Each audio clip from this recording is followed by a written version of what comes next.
সবাই কেমন আছেন? আশা করি সবাই ভালো আছেন। তো আপনাদের আশীর্বাদ ও দোয়ায় ভালোবাসায় আমিও ভালো আছি।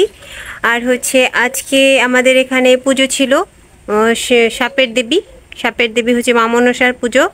তো সাপের দেবীর পুজো আমরা কিভাবে করি, তাদের জন্য কিভাবে দুধ কলা বাড়াই, তারপরে ফলমূল দিয়ে প্রসাদ তৈরি করে কিভাবে পুজো হয় আপনাদের সাথে শেয়ার করব।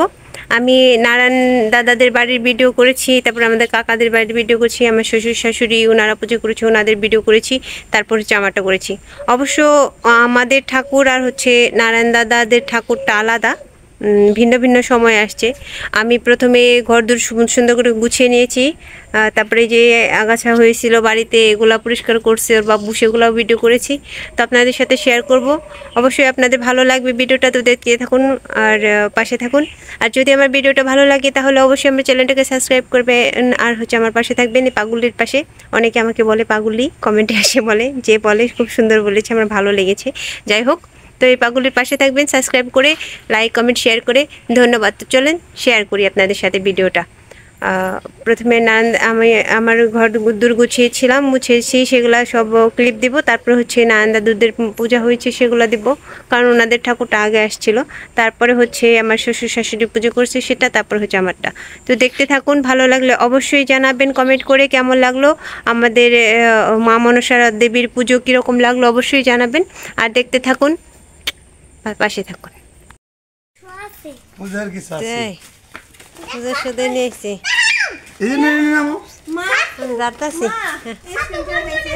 কি এগুলো ঘর তার দিলাম, বেরোইছি ওই জায়গা থেকে।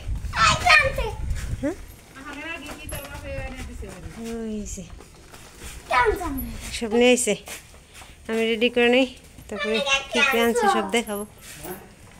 তো এই যে উনি বাজার থেকে আসলো, পুজোর সব বাজার সাথে নিয়ে, তারপর আবার যেখানে একটু আগাছা হয়েছিল আমার শাশুড়ি বলতেছে এগুলো একটু কেটে দে, উনি কেটে দিচ্ছিল। তো মা ছেলে মিলে টানা চেষ্টা করতেছে, দেখে না কীভাবে, মনে হয় একদম সব ছাপ করে ফেলবে আজকে। তো সুন্দর করে দুজনে মিলেই করলো, পরিষ্কার করছে। তারপর আমি এদিকে আবার আমি সব গুছিয়ে নিচ্ছি, এগুলো পুজোর সব কিছু তো গুছিয়ে নিতে হয়। আর প্রতিদিনই ঘর মোছামুছি করা হয়, তবু পুজোর দিন হলে এক্সট্রাভাবে একটু সব কিছু ভালো করে ধুয়ে মুছে একদম পরিষ্কার করে নিতে হয়। যে আমার দুটো রুম আমি ভালো করে মুছে নিয়েছি, বারান্দা টান্দা সব মুছে নিতেছি। এদিকে মনে বললাম যে বাসনগুলো নিয়ে আসো, ওগুলো মেজে পরিষ্কার করে নিতে হবে, পূজার বাসন। এগুলোর মধ্যে ফল ফুল, তারপর যে এগুলো কাঁসার জিনিস, স্টিল আর কাঁসার জিনিস। কাঁসারটা ওটাতে দুধ কলা এগুলা দিতে হয় মা মনসার নামে, মানে সাপের জন্য, সাপ জানিও সে খায়, এর জন্য দিতে হয়। তো আমি এগুলা মুছে টুছে তারপরে এগুলা মেজে ঘষে তারপর পরিষ্কার করে নিব।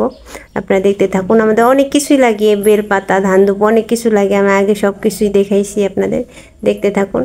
আর আপনাদের কার কার এই পুজো সম্পর্কে অভিজ্ঞতা আছে, এর আগে কখনো দেখছেন কিনা সেটা অবশ্যই জানাবেন। আর এই প্রথম কিনা সেটাও জানাবেন। কিছু মোছা হয়ে গেলে আমি বাসনগুলো মেজে নেব। বাসনগুলো পিতলের, তো এগুলো একরকম দাগ ধরে যায়, অনেকদিন ব্যবহার করা হয় না। পিতলের জিনিস এখন কেউ একটা ব্যবহার করে না খুব একটা।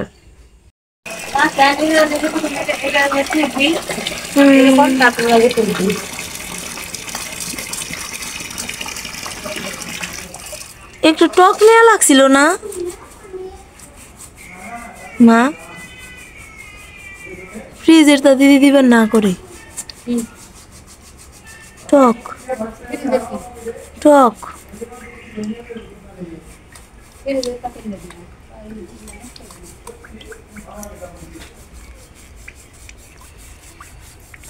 এদিকে আনো।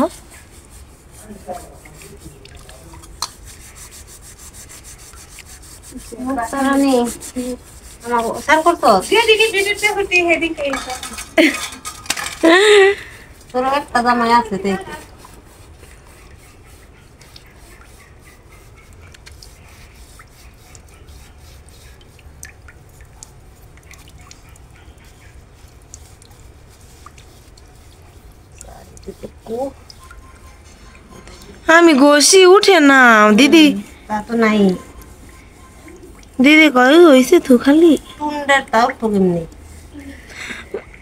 টুন্ডা কাউকে আমি দিছি মাটি দিয়ে ঘষা, দিদি কয় মাটি দিয়ে ঘষা দিবে।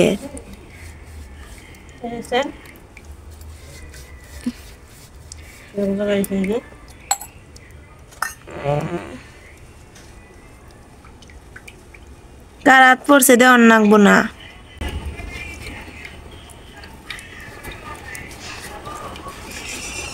এগুলো উঠে না, কালো কালো দাগ। তো ভালো করে কষা দিলাম, আমি তো কষাই দেওয়ার মানে না, আঙ্গুলে লেগে যে। হ্যাঁ, ওইভাবে রাখো, পরে আবার দেওয়া যাবে না সময় পেলে।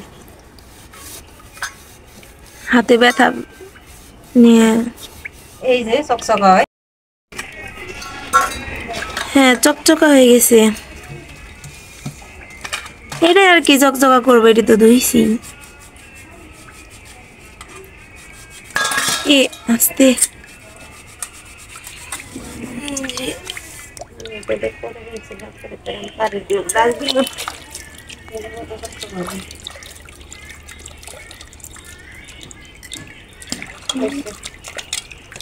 হয়েছে। এই যে দেখেন গাইস, আমাদের পুজোর সামগ্রী। অনেক দিন হয়ে গেছে, পরিষ্কার করা হয় নাই, তার জন্য একটু কালো কালোই পড়ে গেছে। তাও আমি তো পারি নাই, মা দেওয়ার পর তাও একটু ভালো হয়েছে। এই যে চকচকা হয়েছে। তো এই তো, কি করছ? ও, হ্যাঁ হ্যাঁ, দেখাচ্ছি। এই যে এগুলো, এই যে মুক্তা আসছে, ফল কেটে দিচ্ছে, কারণ আমাদের না বংশে একজন মারা গেছে, তো ও হচ্ছে ওষুধ পড়েছে, আমরা যেটাকে ওষুধ বলি। ওষুধ নিয়ে তো আসলে এগুলো সব করা যায় না, আমি শুধু ঘর দৌড় মুছে রেখেছি। মুক্তায় যে সবকিছু করে দিচ্ছে, ফল কেটে দিচ্ছে, তারপরে সবকিছু রেডি করে দিচ্ছে। এই যে আনারস, তারপর হচ্ছে শসা, ফসল, আখ বলে অনেকে, আম, কলা, তারপরে ওখানে হচ্ছে বেলপাতা, দুব্বো, পান, ফুল, তারপরে আমের যে আমসর, তারপরে তুলসী পাতা, সমস্ত কিছু রেডি হয়ে গেছে। এখন শুধু ঠাকুর আসার অপেক্ষা। পুজো হবে, আপনাদের আমি দেখাবো ঠাকুর আসলে। এই যে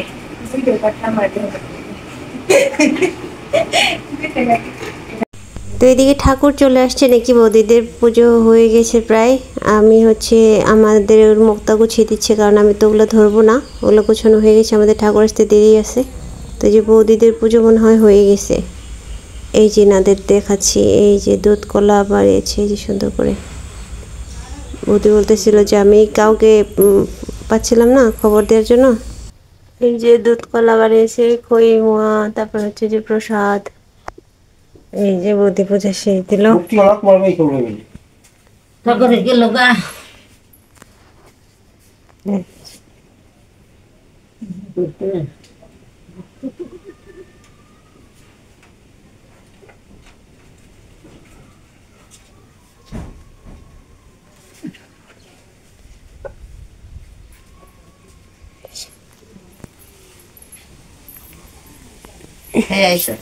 হ্যাঁ, খাইছি, নিরামিষ আনছি আজকে, কইছি যে পূজা দিন তাই নিরামিষ খাইছি। এই যে না সমস্যা নেই, তোমাকে তো থাকলাম না, ওটাও উঠাইছি, দিয়ে দিব আর তোমাকে দিয়ে দিব, দেব। এই যে পূজা হয়ে গেছে, বাতাস ছাড়ছে আজকে অনেক।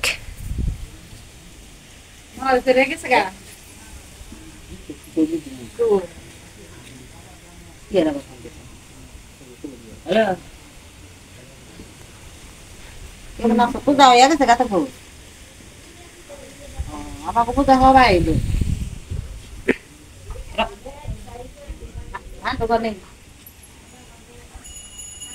এই যে পূজা হয়ে গেছে, ওই বাড়িতে পূজা হইতেছে, কাকা বাবাকে পূজা হইতেছে।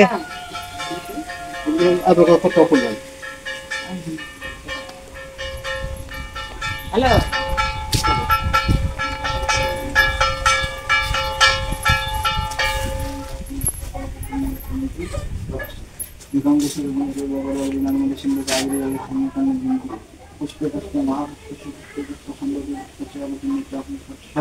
এই যে বাড়িতে পূজা হইতেছে, সব বাড়িতে বাড়িতে আজকে পূজা হচ্ছে।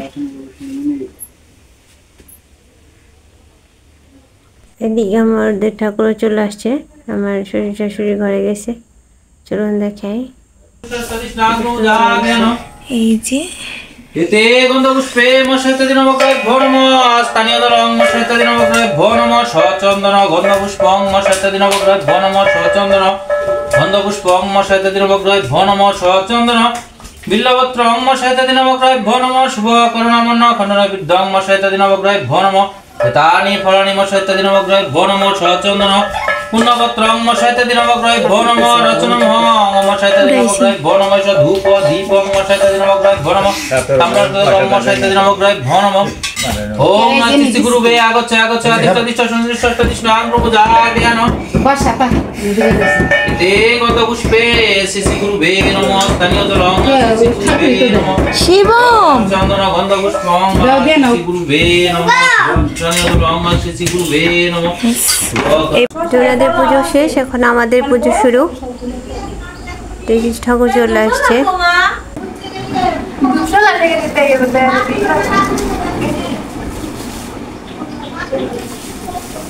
ফ্যান বন্ধ করে দিন না, ফ্যানকে বন্ধ করুন।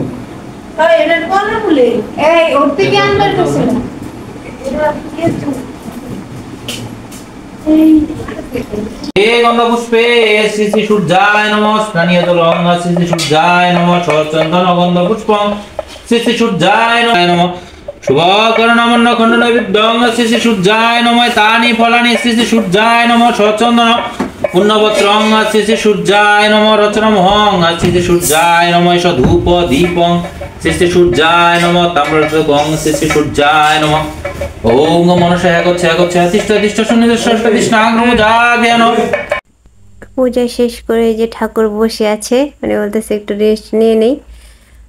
বর্ষাকাল না, নৌকা দৌড়ে আসছে, তো উনি বসছে এখানে একটু। এদিকে আমাদের পূজা শেষ, এখন হচ্ছে আমার শ্বশুর হচ্ছে ভাগবত পাঠ করবে। চলুন দেখুন আপনারা কেমন লাগলো অবশ্যই বলবেন। অতএব হে অর্জুন, তুমি কর্ম ত্যাগ করিও না। হে হে ধনঞ্জয়, যুগস্থ হইয়া ফলের কামনা ছাড়িয়া ফলাফলের সমজ্ঞানে কর্ম করিয়া দাও। সর্ব অবস্থা মনকে এরূপ রাখিতে পারিলে তাহাকেই যোগ বলা হয়। হে অর্জুন, এই বুদ্ধি যুগ হইতে কর্মযুগ হও। তুমি বুদ্ধি যুগের আশ্রয় লও। ফলকামী কৃপণ অর্থাৎ অতি হেয়। ফলাফলে সমান বুদ্ধি জন্মিলে এই জ্ঞানী জন্মের পাপ ও পুণ্য দুটাকেই ছাড়িয়া যাইতে পারে। যুক্ত হও উক্ত কর্মের কৌশলী যুগ।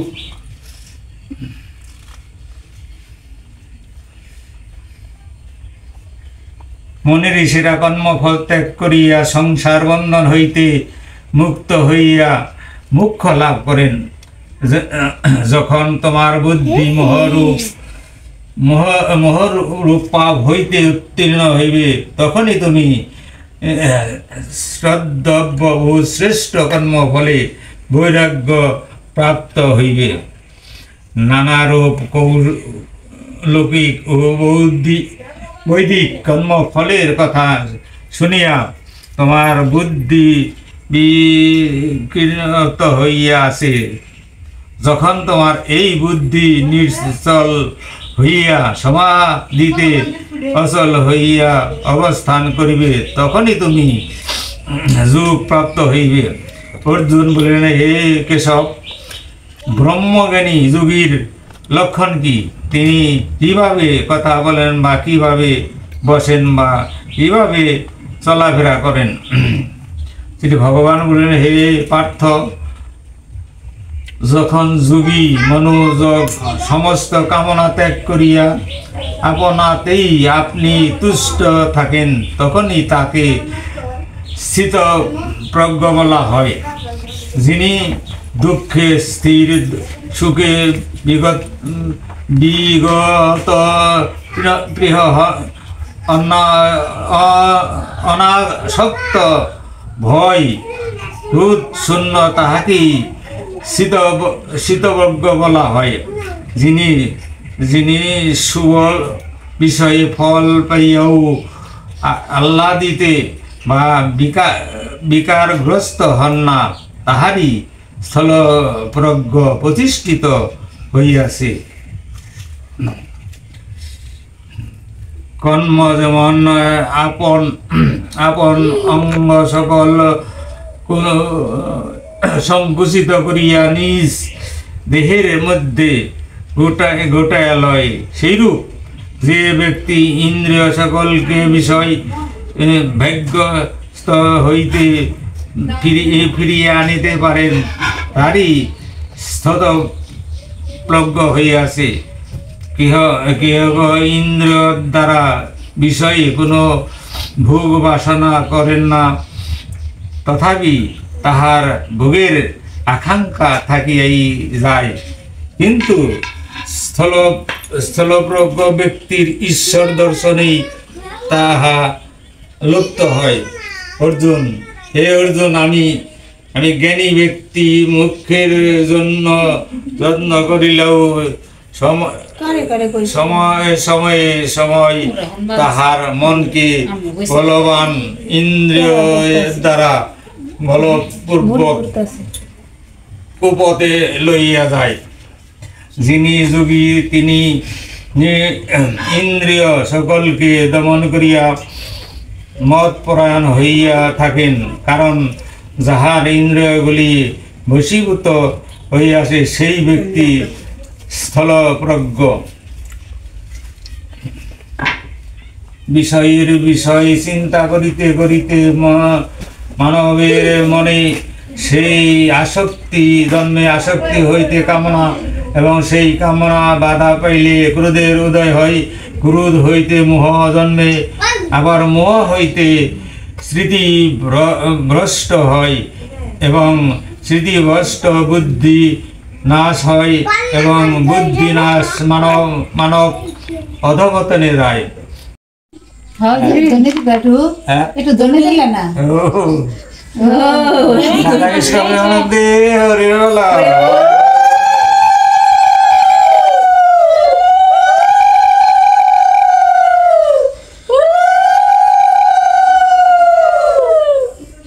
লেখাপড়া জানা পরে কেমনি পড়ি না সেই উচ্চারণ করা কেমনে পরে লেখাপড়া স্কুলে যায় না বলে কোনোদিন। ওই দেখতেই পারলেন সারাদিন আজকের পুজো টুজো সবার আমি ক্লিপ নিয়েছি, দেখিয়েছি। নান্দাদের পুজো, কাকাদের পুজো, তারপর আমার শ্বশুর শাশুড়ি পুজো, আমার পুজো। আর পুজো শেষে হচ্ছে আমার শ্বশুর ভাগবত গীতা পাঠ করলেন। তো আপনাদের কেমন লেগেছে অবশ্যই কমেন্ট করে জানাবেন, আর ভালো লাগলে অবশ্যই আমার পাশে থাকবেন। আজকের মতো ধন্যবাদ, সবাই ভালো থাকবেন। ধন্যবাদ সবাইকে, টাটা।